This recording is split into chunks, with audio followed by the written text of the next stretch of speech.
UFC Shanghai is this weekend, and Castle's MMA Breakdown is here to break down the full card. The annoying thing is, I've already broke down this card once, and twice for some reason I broke down two whole fights, and then I picked who the person that I said I was backing. So I've had to come on and do this again, guys. But we have Shanghai. It's headlined by Nurmagomedov versus Yudong Song. As you can see, we've got a pretty average co-main event between Yan and Gomez. There's a couple of fights on this card that are a little bit sketchy. And there's fighters that I've had to watch videos of just to get some, research on them. Unfortunately, it's not the greatest of cards, but the good thing is for us English fans, it is going to be on at like 8 o'clock in the morning. So by 11:30, 12 o'clock, it'll be the main fight, and then we'll be done. We can enjoy the rest of our days rather than having to struggle and stay awake. So, where should we start? Obviously, the first fight of the card. We have Cam Nelson, 7-1, 28 years old, 6 foot, against Meng Ding, 35-10, 31 years old, 6'2". I'll start with Meng Ding because he's got the UFC experience. Obviously, in his last time out, he didn't look great. The guy was known to be a finisher, a dangerous opponent, but he looked a bit. He looked like he was struggling under the light of the UFC, and that's what happens with a lot of fighters. He is a dangerous fighter. He has a lot of finishes on his record, although it is a few sketchy, like level-wise. But the guy is a very good pressure striker, has a lot of power in his hands, and has a lot of knockouts. On the other hand, we have Cam Nelson, who I was watching footage of him because I wasn't massively clued up. There's no point me pretending that I am all the time. The guy has been fighting in like gym halls and some small arenas against the worst competition possible. His hands look decent, and he looks good when he gets the fight to the mat. He's quite aggressive and, looks for ground and pound. Now, his record is very, very sketchy because the level of competition is very, very poor. And he already has a defeat quite early in his career, which is a very worrying look. And I just think in this fight, and usually what happens is when a fighter comes into the UFC, normally their first fight is quite poor. And then the improvements that you get, second time round is massive. And I think that's what you're going to see from Meng Ding here, obviously fighting in China. I think he's going to be the better striker here. I think that, can Cam Nelson get his ground and pound going and get the takedowns? Possibly. But I think what will happen is Cam Nelson will show that he's been fighting really low level. I think he'll have a few takedowns stuffed in the first, second round. And then he'll kind of gas out. Meng Ding will take over. I think Meng Ding will get a third round finish in this fight. Next up, we have Julia Polastri versus Zhong Yingyan. Yingyan, 19-3. 38 years old, 5'4", against Polastri, 14-6, 28 years old, 5'2". Ying Yan obviously was in ONE FC, was a champion for a long time, and I think she's came to the UFC far too late in her career. As you can see there, she's 38 years old, and in her last fight, she looked every bit of 38 years old when she got schooled by Angela Hill. She's known for being very tidy on the feet, and she is, but I just think, again, there's such a discrepancy between ONE fighters and UFC fighters that it's crazy. And I think that she's come to UFC. Angela Hill is a great test for anyone. If you beat Angela Hill handedly, you are a problem in the division for me. And if you don't, that's as high as you're going to go, unfortunately. She has clean striking technique, good kicks, good punches, but she hasn't got real concussive power in this division. And I think with her being 38 years old, the gas tank wears out a little bit. She was very frustrating to watch against Angela Hill. She kept playing up to the crowd when she wasn't doing anything at all, so it was disappointing. Polastri, on the other hand, pressure striker, a lot of power in her hands, finished Kovalkiewicz. And then in her last fight against Alan Carr, just got out grappled. And yeah, it wasn't a good performance by Polastri. So I think Polastri is going to come back in this fight with something to prove. I really like Polastri's aggressiveness. You don't really get this in the women's division, but she's going to keep coming forward, keep putting it on you from round 1 to 3. And I love that. And I think that's what she'll do here. I was thinking that Polastri might get a late finish, but I think Ying Yan is tough. But I think this might be her last fight in the UFC. I know it's only going to be a second fight, but I think that Polastri easily dominates the fight. She might drop round 1 just to cleaner work by Xingyan, but I think round 2, 3, Pilastri really takes over and gets a dominant 29-28 decision. Next up, we have Hector Santiago versus Lawrence Liu. Santiago, 6-1, 33 years old, 5'6". Liu, 9-1, 30 years old, 5'7". Now, I'll start with Santiago. I was quite impressed, although his level of competition is quite questionable again. I keep saying this every fight, but this is what is the case with these newcomers. However, he's got a lot of pop in his hands. I liked his striking. I think he's very aggressive. I think he's got a really good chance in this fight, to be honest. From what I've seen from Lawrence Liu is from City Kickboxing, but he has got all the facets of MMA. He's got a sneaky wrestling game, sneaky jiu-jitsu as well. I know he hasn't got any submissions on his record, but he has beautiful elbows. Now, in his last fight, he got hurt, and he showed that he's got a bit of dog in him as well. And I think this is something that could happen in this fight. My read on this fight is that maybe Santiago wobbles Liu early, but then I think he'll get a bit rash, an overswing, and then that's when Lawrence will use his full arsenal. I think in the first round, Santiago drops Liu. Liu gets a takedown, maybe in the scramble or when he's hurt. And then I think he can really use his ground game. And I know Liu hasn't had a submission on his record, but I just think he's too good on the mat for Santiago. Santiago makes a lot of mistakes. And I think Liu will probably get a second round submission in this fight. I think this will be a very exciting first round. And then the second round, Liu will take over. I think Santiago will blow his load a bit in the first round. Liu will take over with the grappling and then get a submission in round 2. Now, this fight, it is, again, not great level. You have Francesco Nuzzi, 11-2, 29, 5'6", against 27-11 Long Zhao, 28 years old, 5'8". Nuzzi, obviously, has fought in Cage Warriors PFL as well. And he has a notable win over Bernardo Sopage, which is a very good win. Now, what I saw from Nuzzi is his striking at range is very, very good. And he always likes to throw combos, and that's what I love. He was doing left, right, and then he was doing the left high kick. Very similar when Robert Whittaker does that transition and that combination. So I think that's something that he could use here. I'm not too sure about his grappling, but again, I don't think it matters in this matchup. Long Zhao is known for being purely a striker, loves landing his elbows in close. Now, Long Zhao couldn't beat the ghost of Cody Garbrandt. I know he might have won that fight without the penalties, but the guy just makes so many fouls, and he likes the fight to be in close. He didn't like it when Cody was on the outside, and I think Nuzzi is going to do the similar here, and I think Nuzzi is a big bantamweight. And I just think Long Zhao, when he gets close, he's just too reckless, swinging them elbows, but he telegraphs them a lot. It makes a lot of fouls, and I just think in this fight, he might make a foul again. And I just think Nuzzi is going to be the better strike. I think Nuzzi can manage the range, and I think Nuzzi will cruise to a decision, to be honest. I think it could be 30-27, maybe 29-28, because he gasses a little bit late. But I think Zhao's going to come out flying in front of his home crowd, but I just don't think he's that good. I looked at his record. He's got 11 losses already to, not very high-level fighters. A lot of his wins are against, fighters with losing records. I just think Nuzzi has got a better game than Zhao. And I was quite surprised to see Nuzzi as the underdog. So I'm going to go Nuzzi by decision here. As you can see, I've picked a few decisions, guys. I'm not really looking forward to this card, if I'm honest with you. Next up, this is a better fight. We have Jack Jenkins, 14-4, 32 years old, 5'7", against Sean Woodson, who is very tall for this division, 6'2", 34 years old, 13-2-1. Start with Jack Jenkins. Jack Jenkins is a very good fighter. I like watching Jack Jenkins. Very good striking.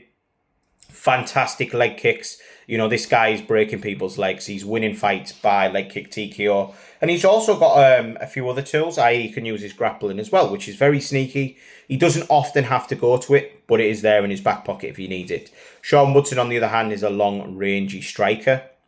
And I really like his boxing combinations. Now, Sean Woodson, tall man's defense, and he is quite chinny. He got hurt by Dan Ige, which that's not a bad thing. Dan Ige is a power puncher. But he also, I can't get out of that fight with Saldana, where Saldana was toying with him Saldana would have won that fight brutally, but stupidly need him on the floor. It give Woodson time to recover and get back in the fight, and it was a draw. I just look at a few things here. Jack Jenkins' best weapon is the leg kicks. Sean Woodson is a boxer. He's very heavy on that lead leg, and Jack Jenkins will make him pay. Sean Woodson, again, is very tall, very slim, and them legs can't take much punishment. What I can see here is Jack Jenkins using that game plan. Really heavy on the leg kicks, and I think he'll time them when Woodson jabs. And I think that'll be the best thing for him to do. When Woodson throws a jab out, Jenkins with a low leg kick, and I think it'll just add up. I think when he comes into round 2, Woodson might be limping, and I think he's going to be prone to other attacks there. I think that's where Jack might land a sneaky right hand over the top, or he'll throw a right kick or a right high kick where Woodson's expecting the leg kick. And I think Jack Jenkins gets a second round finish. I think it could be leg kicks, but what I'm going to say is leg kicks finished by ground and pound. So I'm going to go Jack Jenkins, second round knockout. Moving up the card, Kevin Borjas is getting punished for his boring last fight. Kevin Borjas, 11-5, 28 years old, 5'5", against Ray Surya, however you say it, 11-1, 24 years old, 5'6". Borjas obviously coming off the back of probably the biggest win of his career against Lima. I like Borjas in a way. Borjas is nice striking, very good movement, and he has power in his hands, but that power only lasts in round 1.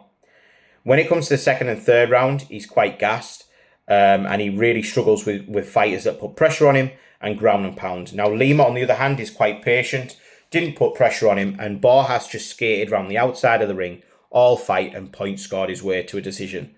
Now, you can't have a go at Borjas for the fight. I know everyone says it was boring, but you can't have you can't look down on him really, because this guy gets paid more money if he wins the fight.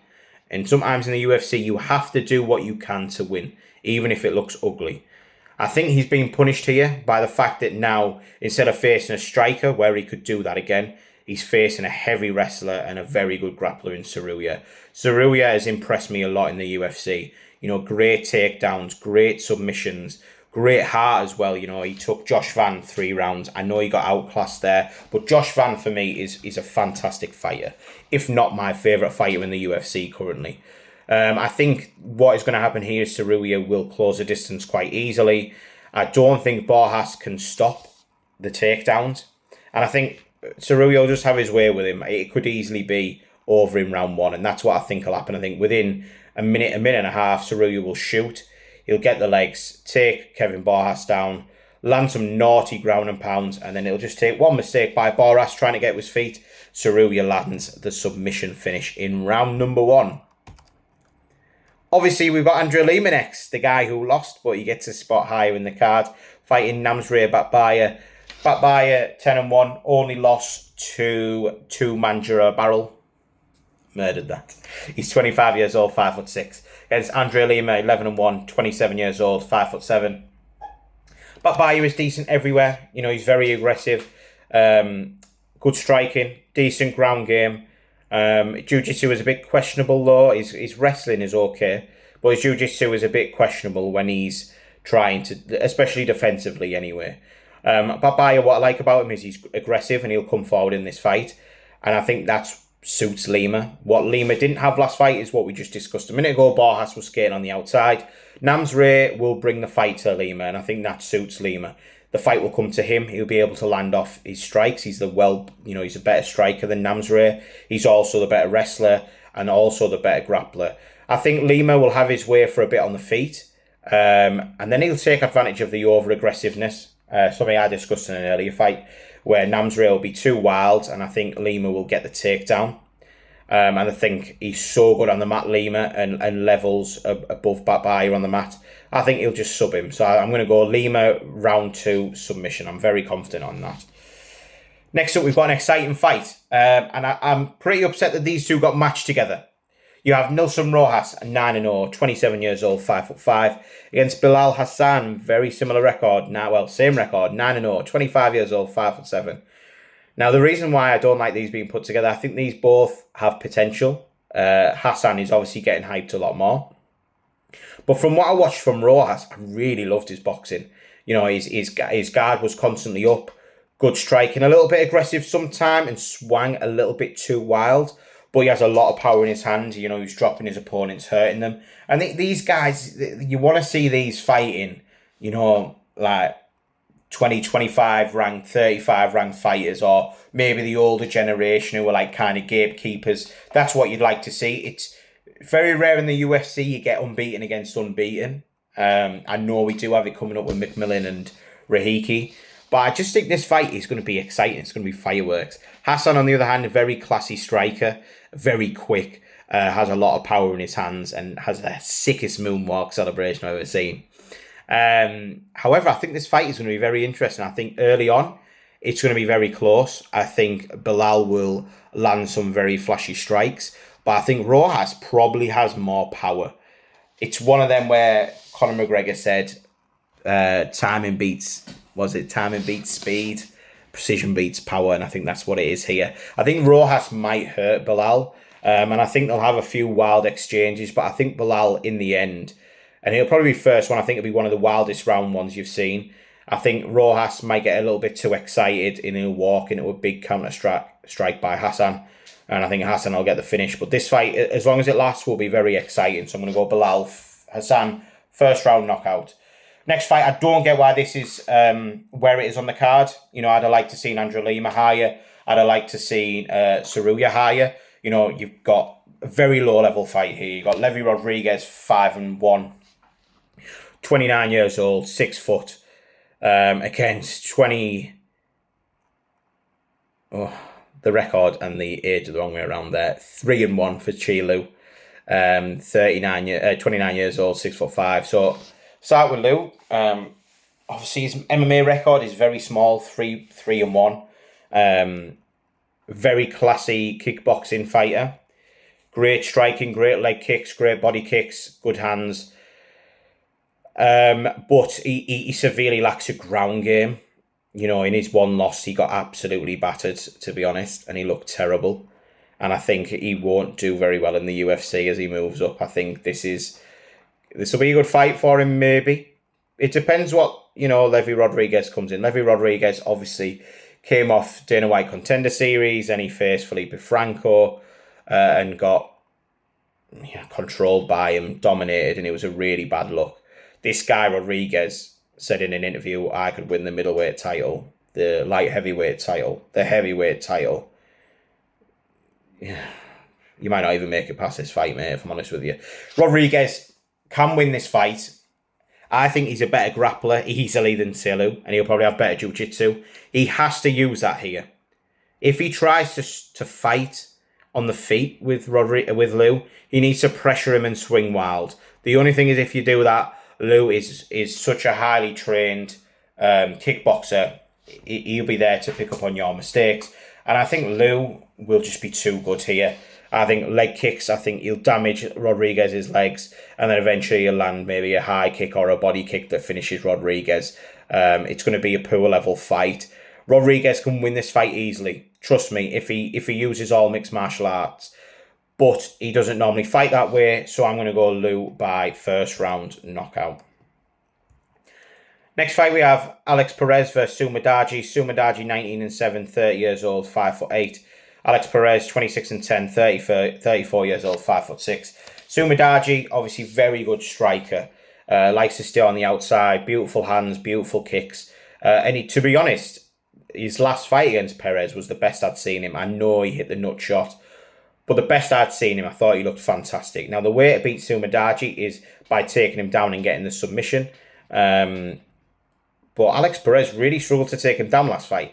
In the last fight, I picked Alex Perez. Now, Alex Perez has been through the who's who in the flyweight division. And my problem with Alex Perez was he wasn't active enough. Then all of a sudden, in the last 3 or 4 years, this guy's fighting often and has looked good in moments, looked poor in moments. He's getting subbed. And then he comes back, destroys Charles Johnson. And then obviously he's had the last fight where I think he ran out of ideas. I know he got hurt to the nuts. I understand that. I'm not saying he didn't. But I feel like he probably quit a little bit in there. And I think this fight will be very similar unless Alex Perez is going to use a wrestling-heavy game plan. But Sumadaji stuffed all the takedowns last fight. I don't see anything different here. Perez is quite tough, but it just depends how much of a beating Sumadaji puts on him. I think Sumadaji is going to get 29-28, maybe 30-27. He might get a late finish, but I'm going to go unanimous decision Sumadaji in this fight. Again, another poor fight on this card. Arichi Lang, 26-13, 33 years old, 5'7" against Kai Asakura, 22-6, 32 years old, 5'8". Arichi Lang, very hit and miss UFC record, does have power in his hands, but that is about it. Quite slow, quite methodical, especially for the bantamweight division. And I just think he's very average everywhere. Now, this fight suits him because it's going to be a stand-up fight, but it also suits Asakura. Asakura obviously came into the UFC with a lot of hype, pushed into a title shot with Pantoja. Big mistake. Obviously dropped down a weight class to do that. Got submitted. And then obviously it took him a while to come back because he struggles to make that weight. So then when he came back against Tim Elliott, the wrestling got used and he got submitted again. The way to beat Asakura is to wrestle him. Arichi Lang won't do that. And when this becomes a striking fight, there's only one winger. Asakura has more power, but it's the speed. It's the speed of the punches, the speed of the kicks, the knees. And Arichi Lang got finished to the body by Cody Haddon. I love Cody Haddon. Cody Haddon, again, one of my favourite prospects. But Asakura is a better striker than Cody Haddon. Very quick, more power. And I think Asakura just dominates this fight. I think it'll be over quick, round one. I think Asakura lands. I think it'll be a very flashy knockout. So Asakura round one knockout. The co-main event, Denise Gomez, 12-3, 26 years old, 5'2", against Yan Xiaonan, 19-5, 37, 5'5". Denise Gomez, obviously on the best run of her career, strung a few wins in a row. Decent striking, bit of pop in her hands, has got the wrestling as well and a sneaky jiu-jitsu game, just doesn't use it often enough. Now, Denise Gomez likes to put pressure on people, land big bombs. However, her striking defense is a little bit lackluster, and I think that's where she'll come unstuck here. I say it all the time, it all depends on the game plan. Like if Gomez, or however it's pronounced, if she uses a game plan of wrestling, I think she could win this fight, but I don't think she will. From what I've seen in her fights before, she likes to swing, maybe cage push a little bit, but she doesn't always actively chase the takedown. Hopefully her coaches say that, but I don't think she will. And I think when it's on the feet, although Xiaonan is 37 years old, she's a very, very good striker. She's fought the who's who in the division. She's got a lot of decent wins. She's beat Mackenzie Dern. Obviously, she beat Marina Rodriguez. She's, lost to the champ. She got subbed by the champ, but got away with it. But then she got dominated by Esparza, and that's why I think wrestling is the best way to beat Xiaonan. I just think in this fight, Gomes won't use her fight IQ completely unless her team really force it upon her. And I think it'll be more of a striking chess match. I think even if Gomes does wrestle in the first round, I don't think she's dangerous enough for Xiaonan. She doesn't have the wrestling control of an Esparza or Zhang. And I just think that Xiaonan will maybe be able to keep getting up. And I think Xiaonan has a better gas tank, even though she's a lot older. And I think she'll just pick her off at range and dominate and get a 29-28 decision. Main event, not really excited for it, but let's break it down. Sorry, guys, I'm not as enthusiastic about this fight card. Song Yudong versus Umar Nurmagomedov, main event in the bantamweight division. Obviously, might have title implications here if one of these gets a flashy finish. Song Yudong, 23-9-1, 28 years old, 5'8". Yudong, obviously, he's good everywhere. Decent jiu-jitsu, good bit of wrestling on the side, but he's mainly known for his striking and the power. He's got some good wins over like Ricky Simone, Davison Figueiredo, but it always feels like when he takes that step up to Sean O'Malley or Peter Yan, he gets found wanting, and that's in a striking contest. Umar is going to mix everything up. Umar, we know what he's like. Out of all the Nurmagomedovs, probably the nicest striking, apart from Usman, who's not in the UFC yet. But Umar has beautiful kicks, decent boxing, and obviously can use the wrestling and the jiu-jitsu as well. Umar, the fans know how good he is, but he's one of the more boring Nurmagomedovs. He's not really known for being a finisher, and that's probably why he's getting overlooked for an immediate rematch with Merab. That's why Yan stepped in, and that's why he's not getting the Sean O'Malley's, because he's just a bit boring, to be honest. Nurmagomedov, though, here I think will use all of his I think he'll use his kicks early in round 1, then he'll get the takedown. I think he'll really wear on Song Yudong.